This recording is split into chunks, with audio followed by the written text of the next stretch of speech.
The weekly Cybercrime and Business Podcast is brought to you by SurfWatch Labs. SurfWatch Labs delivers cyber risk intelligence solutions that help organizations understand the potential for cyber attacks, determine the impact to their business, and proactively address threats head-on.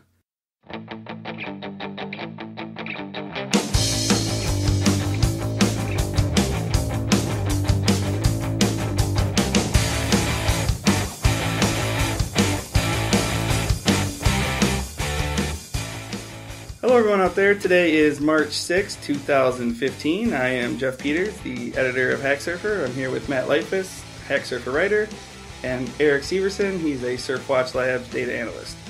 A little later after the discussion, we have an interview with Gabe Dixon. He is WildPackets product marketing manager, and I got a chance to speak with him a few days ago about network forensics and some of the surveys that they've done and just kind of how it relates to cybersecurity and cybercrime and all that. But I guess to kick it off, get right into it, throw it over to you, Matt, for some of the top cyber headlines from SurfWatch Labs data. Yeah, and I'm going to run through the top 3 new cyber targets for the week. Starting with number 3, we had natural grocers. It was reported by Brian Krebs earlier this week that some of his sources within the financial industry found a pattern of fraudulent activity on payment cards from natural grocers, suggesting that that there is fraudulent activity coming from the stores, implying that possibly their point-of-sale terminals have been breached. Coming in at number 2, we have TalkTalk. TalkTalk is the UK-based cell phone company with a customer base of about 4 million people, and they had to notify their customers of a data breach of a third-party supplier, which ultimately led to their customers being compromised. And the number 1 new target for the week was Uber Technologies. Uber had 50,000 past and current employees. Their information, such as their names and driver license, were leaked in a data breach. And I thought we could start there today for discussion, you guys. I'll go into a little more detail about the breach. The breach actually started in May 2014. It was discovered September 17th, but it wasn't reported until February 27th. So if you do the math, the company waited 5 months before it actually let the public know. Uber has launched a John Doe lawsuit, which states an unknown individual used a, quote, unique security key to download Uber database files containing confidential and proprietary information. Uber requested a subpoena be issued to GitHub, which would force them to show a list of users who accessed a GIST related to the Uber site API. So it almost sounds like, to me, that means that they're kind of thinking like, hey, we don't think that we were ultimately responsible for this. Maybe someone else had something to do with the data breach. And then also, guys, the 5 months before it reported to the public and their customers and employees, I should say. To me, that's kind of a big deal. What do you guys think? Yeah, that seems to be what everyone's talking about in the news stories that I'm reading. I just read one earlier talking about the Committee for Taxi Safety. They were criticizing them, for their failure to inform them, over the 5-month period. They said it's time to stop letting Uber run rampant over laws and regulations. Obviously, the Committee for Taxi Safety is sort of supporting taxi drivers, so, they sort of have a hand in sort of trying to bring down Uber. This whole story I guess the reaction to it is kind of typical of all the stuff I see about Uber. They've been, I know they're being sued in India over an assault of a woman. I think it was just this week that taxi drivers went on strike in Brussels, to kind of protest Uber. So, there's a lot of groups obviously upset with the disruption that they're causing, but there also seems to be a lot of, negative feelings around Uber, which I find really fascinating. It seems like every article I read about them has sort of a negative kind of tone to it. Yeah, and more specifically on the cyber aspect, I've seen them a few times in the last year or so that, their app is stealing / leaking / exposing user information or just various insecurity things that keep popping up and, might be getting a reputation, not only for having cybersecurity problems, but maybe for not addressing them, and waiting 5 months to report a breach isn't going to help that. I mean, I've seen people trying to start lawsuits recently over the Anthem breach, saying they didn't notify soon enough, and they were really on the ball. So 5 months is definitely not acceptable when people are getting sued over waiting a week to notify victims. Yeah, and going off what you said, that same group, the Committee for Taxi Safety, it says in November, they criticized them after former Uber employees admitted to tracking customer locations. And I guess the director of Uber New York also was tracked rides by a female journalist, and talked about digging dirt up on reporters, because there's all these reporters being very critical of them. So yeah, there's just a lot of stuff, both cybersecurity wise and just in general, that's quite negative about them. Uber was the most discussed target. I guess looking at anything else that sort of stood out to me this week, I thought this domain shadowing Angler exploit kit kind of thing that was in the news was pretty interesting to me. For those that don't know what it is, I'll just kind of quick recap it. But Talos researchers on Tuesday, they wrote up a post basically saying that they've been monitoring this massive exploit kit campaign. Essentially, what it does is it's utilizing hijacked registrant accounts, particularly at GoDaddy, and then they create a lot of subdomains off of them. So they found several hundred compromised accounts that were used to create 10,000 subdomains. And they're calling this technique domain shadowing. Basically, they described it as the most effective, difficult to stop technique that threat actors have used to date, because they're basically using legitimate websites, subdomains, in order to spread this Angler exploit kit.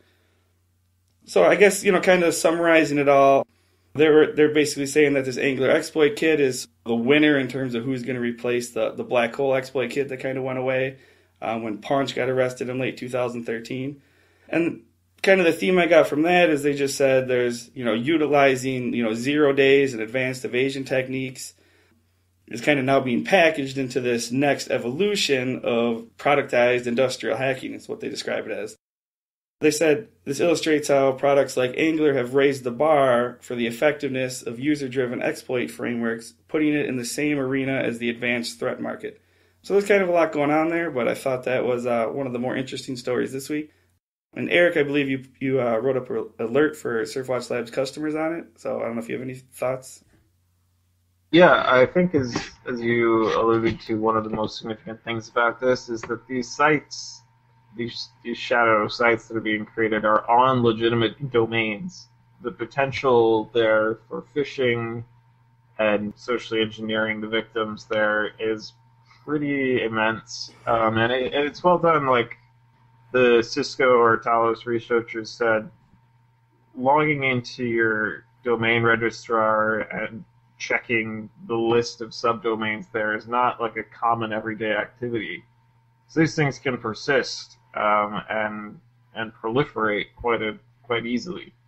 So it's one that it's hard to catch, but it's honestly not the worst to mitigate in my thoughts. They're getting these credentials for your GoDaddy account through spear phishing, so watch out for those. You can log in. You can go and look for strange new domains of randomized characters. You can change your password. If you see those, you can enable two-factor authentication. Not every single domain registrar has those, but GoDaddy does. A lot of others do. There are things you can do to work on this. I think it's just like a lot of these are a matter of paying attention. Yeah, so the domain shadowing is, I guess, the most interesting story I saw this week. I don't know, Matt, you cover a lot of news stories. I don't know if there's anything out there that stood out in your mind this week. We were discussing with Uber, 5 months to report the data breach, and I think, universally you would say that's not very good. I wanted to highlight a story I saw this week of a company that really just, hit the nail on the head when it came to not only preparing themselves for a data breach, in this case it was a ransomware attack, but also on reporting it. It was a law firm out of California called, and I might get this wrong, guys, Ziprick and Kramer Law Firm. And they were attacked. They had one of their terminals attacked with ransomware, and I believed it was a variant, a CryptoLocker variant of ransomware. And they not only, they just did everything right. They had their data backed up. So if they did lose anything, it was very minimal. Absolutely refused to pay the ransom. And they immediately notified their entire, all of their clients, saying, hey, this is what happened. This is the way we proceeded. We have a strict policy. We do not negotiate with anyone that's going to attack us with ransomware. We backed up our data. They gave their clients information about credit monitoring services. They even offered to help pay for some of it. I just thought it'd be, not all. A lot of times we talk about how companies, we point out some of the things they do wrong. This company did something right. I just wanted to give them a quick shout out. Well, that's good of them. It's a little sad, I think, that having your data backed up and notifying your customers is such a praiseworthy thing, but I guess that's where we are. And though, as a target, especially as, enterprise-level clients, like, a law firm is a pretty terrifying place for someone to steal data from. Luckily, most ransomwares just lock the data. There are some that will steal it and use it for malicious purposes as well, but your law firm has a lot of sensitive information, and I think they need to be very attentive to these cybersecurity issues. They can't afford to ignore this because the kind of information they could expose on some of their clients is probably devastating. Moving on, we have our cyber tip of the week. So earlier this week, Trend Micro put out a report. Basically, they found a new strain of point-of-sale malware that's managed to stay undetected since 2013. And I kind of thought this sort of fit in with the theme of the week, at least in all the stories I read, like with the domain shadowing, just kind of this discussion about just having these tools that are more easily able to evade detection. The researchers described it as, one of those perfect examples of malware that's able to fly under the radar for all these years. But I guess the point I wanted to make was the security research at Imperva sort of described what happened as, as these attacks become more mainstream, he said it's harder for security teams to catch the real perpetrator. They might use this undetected malware and then plant, something like Black POS. So that way the forensics team, they find that known malware that they're looking for, they close the case, and then they still have that sort of undetected point-of-sale malware in there. So I just thought that was interesting, how, hackers might intentionally try to plant something that gets caught so that they can kind of make you pat yourself on your back and think you did a good job, where they're actually, doing something else behind the scenes. Yeah, so that's it for this week's discussion. Coming up, we have an interview with Gabe Dixon, WildPackets product marketing manager, about network forensics and the survey that they're doing.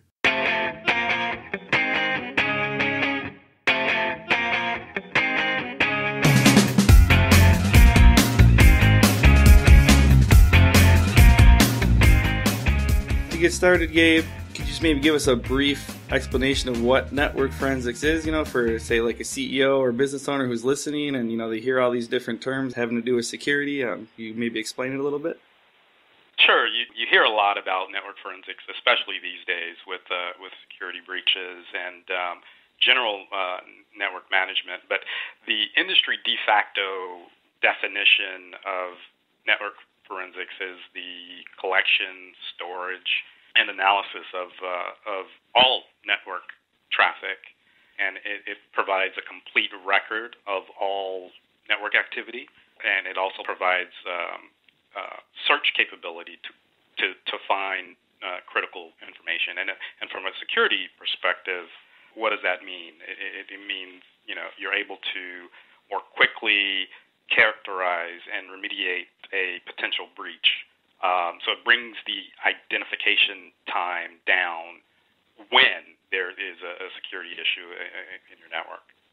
Yeah, and I know you guys did a survey, kind of polling different people for their thoughts on that. I think you guys are currently doing this year's one right now, but just wondering, maybe from last year or just from speaking with people, if there's any kind of trends or anything that sort of sticks out to you in the space?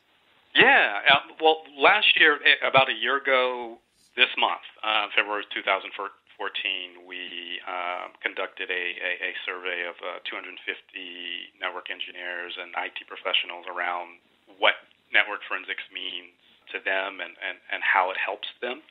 And a few things sort of really stuck out from a numerical standpoint, from a data analysis standpoint. The first is networks clearly are getting faster. Of our respondents, 66% of those surveyed said that they're running 10 gig or higher networks, and the breakdown is 44% at 10G, 11% at 40 gig, and 11% even at 100 gig. So that does impact how data is collected, because as networks are faster, you can only retain so much data. So whatever network forensic solution you deploy, it has to have adequate disk space to capture and retain the packets. The second thing is network forensics are not just for security. They're used for a variety of reasons. Clearly, security is an element of it, but from our customers and from what we saw in the survey, 25% of those use network forensics to troubleshoot security breaches. 24% use forensics for transaction verification and troubleshooting, and the rest is your run-of-the-mill network performance, root cause analysis, and verifying voice over IP calls, etc. And a third key point that I want to point out is, from a forensic standpoint, 38% do use forensics to identify security threats, and 29% use forensics to identify network performance bottlenecks. So we see those trends continuing. Obviously you're talking about how, networks are getting more complex and getting faster. Yeah. I'm wondering, from a business perspective, are they making progress on maybe the forensics front, or is it that it's going so fast and maybe outpacing security and forensics? Yeah, I think that security and forensics go hand in hand. I see security budgets increasing over the next year, especially with all the news, the recent Anthem breaches, the Target breach of last year. So that will increase security spend on IPSs, IDSs, and SIEMs, which will in turn increase the noise, increase the number of false positives, and potentially real security threats. But those all have to be analyzed and tracked and mined over time, and that's where forensics comes into play, because that gets fed into a forensics engine for further analysis. So I really see forensics as getting even more important in 2015 and beyond. Yeah, I guess one thing that sort of comes up each week, as we interview people on the podcast or when we have our webinars, there's sort of this theme, basically, that people sort of don't really know what's going on their own networks. Everyone always talks about how you need to know what normal is, but the people I talk to, at least, it seems like there's a significant percent that really don't even know what normal is on their network, so they don't obviously know what abnormal is. And then I was watching one of your guys' videos on YouTube, and I think the stat in there said something like 46% of network engineers don't know what caused the problem when there is one, so I thought that kind of tied into this theme that I keep hearing. I don't know if you have any thoughts on why that is. Is it just a technology issue, or is it a complexity issue, or why is it that people don't kind of know what's going on in their own network? Yeah, part of it is speed. Things are happening at such a fast pace, and as issues come up and as packets are traversing the network faster and faster, if you do not have a method to capture them, you won't know what's happening in your network, which is why forensics is so critically important. So forensics gives you that answer to what is happening in your network. Let me give you a very real example that we've actually worked with customers on. There was a rootkit attack on a server, and rootkits are aimed at evading forensics fairly easily. So on that host, you wouldn't know that you have been infiltrated. But by looking at forensics data over a period of time, you'd be able to look at the packets, because as my colleague says, packets don't lie, and see what exact ports are in use. Because, looking at the host, everything would look normal. But by looking at the packets, and you would see an abnormal port that's been opened, and you would reconcile that with what you see in the host, and then that's where you start your investigation. So it's really a tool in your overall toolkit to combat security issues. Yeah, I'm wondering if you can talk maybe a little bit more about sort of like the investigation side. I'm not sure how knowledgeable you are on that, but like for example, there was just in the news a recent breach at Uber, and I think they discovered it in September, but they just announced it a couple days ago. So like we see that a lot where on the consumer side of things, or in the media, everyone's kind of wondering, well, why does it take 3 months or 5 months or so long from when they discover it to when they sort of make it public? Right. Part of the problem is, companies are hesitant to divulge how long it took because they don't want the public to know that they've been breached and cause potential customers, panic.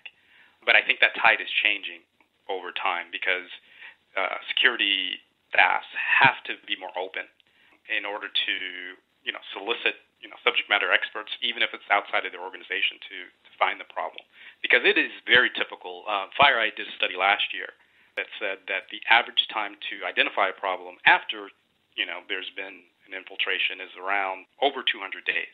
So it's very typical to have, a long gestation period before you know what your problem is. Our position is forensics could shrink that time. We're not advocating that we can prevent security breaches.